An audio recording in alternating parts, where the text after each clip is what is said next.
Yeah, so here's the painted blank, and I've added a blue pinstripe where the green meets the yellow. Pinstriping is usually done by putting down a line of pinstriping tape where you want the pinstripe, and then on each side of the pinstriping masking tape you put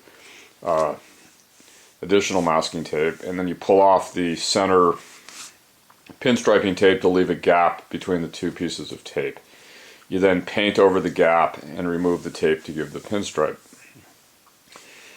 This is typically done on the hot coat of the board. If you try to do it directly on the foam or on the lamination coat, you tend to get bleed through of paint underneath the tape because of the rough surface.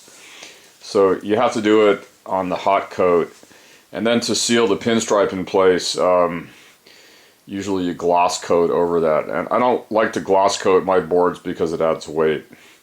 So I put down the pinstripe using my own method. It's a bit different. Yeah, what I do is I go to the fabric store, you know, where they sell sewing supplies, and I buy a roll of polyester ribbon. This happens to be blue ribbon, 1/8 inch wide. It comes in various widths and colors, and I use this for pinstriping. So what I do is I take some epoxy resin and hardener, I mix it up in a cup, and I let it set for about 20 minutes or so, maybe a half an hour, until it gets really viscous, sort of like rubber cement. And then wearing gloves, I pull the ribbon between my fingers to squeegee off all the excess resin. And then I lay it down onto the blank where I want the pinstripe. I lay it down as best I can. So after I lay the ribbon down on the board, what I do is, now you have to get the pinstripe straight, and you have to get rid of the flat spots and any kinks and any wiggles. So what I do is I hold it down with one finger, and using my gloved hand, I take my other finger and pull hard on the pinstripe, and that'll pull out any wiggles and make it nice and straight. I keep going, and then at the nose I do the same thing, following the curve that I want. And then I pick up the board and I sight down the length, and I'm checking for any flat spots, any straight spots that with any kinks that need to be worked out. And this takes a bit of practice to get a really good pinstripe that looks nice, smooth curve that follows the rails without any kinks or flat spots. And then I just let it dry, and it provides a perfect pinstripe with very sharp edges. You can do this directly on the foam. In this case I did it on the painted blank. You could do it after lamination, before the hot coat. Guaranteed to give you very sharp edge pinstripe. Yeah, another trick for a perfect pinstripe is you can take a Dremel tool and mount it on a jig. The jig is just a plastic plate with 2 aluminum rods that are going to ride on the apex of the rail. What you do is,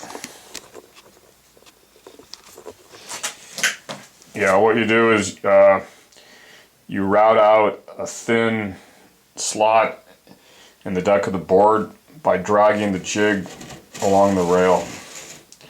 And you got to hold the board tight with your left hand while you pull firmly with the jig, holding the metal dowels tightly against the rail. Yeah, in this way you can start at the tip of the nose, go all the way along the rail. And if you have a round tail, I was able to go all the way around the tail in one motion, up the left side of the board until I reached the tip at the nose again. Then what you can do is you can take fiberglass rod, or you can use carbon fiber rod, and the rod fits down into the slot, and you can put a little epoxy in the slot and then press the rod into the slot, hold it in place with masking tape until it dries. So you can do this on the blank, you can do this on the painted blank, and then you can just fiberglass over it when you do your lamination. If the rod lies flush with the top of the board, you don't need to sand it. If it's raised a little bit, you can sand it flat, or if it's raised a little bit, you can leave it raised if you want a small ridge. It's up to you. You have to use a rod that's thin enough to make the turns without breaking. I'm using a 1/16 inch rod. You can find this online. There's a number of specialty places that'll sell carbon fiber rods or fiberglass rods.